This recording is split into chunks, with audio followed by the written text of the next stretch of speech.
যৌবনটা এই সংসারকে বাঁচিয়ে রাখতে দেশ আর বিদেশে গিয়ে দিনের পরে দিন রাতের পরে রাত তাকে অতিবাহিত করতে হয়েছে, কাটিয়েছে এই সংসারকে মানুষ করতে। কেন? একটা মা সন্তান গর্ভে আসার পরে তাকে ভালোবাসে, কিন্তু একটা বাবা সেদিন থেকে আমাকে ভালোবাসে যেদিন থেকে আমার মাকে আমার বাবা বিয়ে করে সংসারে নিয়ে আসে। কেন?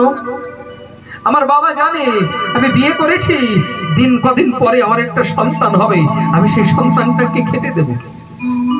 প্রতিটি বাবার প্রতিটি মা কুকুরের মতো খেটে নিজের জীবন বিসর্জন দেয় বন্ধু একটা সন্তানের জন্য।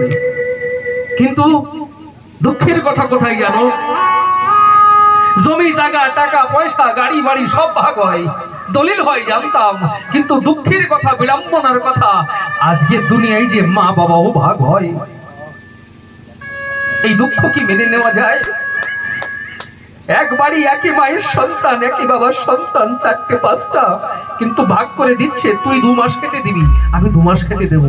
আরে তাহলে কলিজা উজাড় করে যাদেরকে ভালোবাসা হলো তারা এত বড় স্বার্থপর হবে এটা কি কেউ জানতো?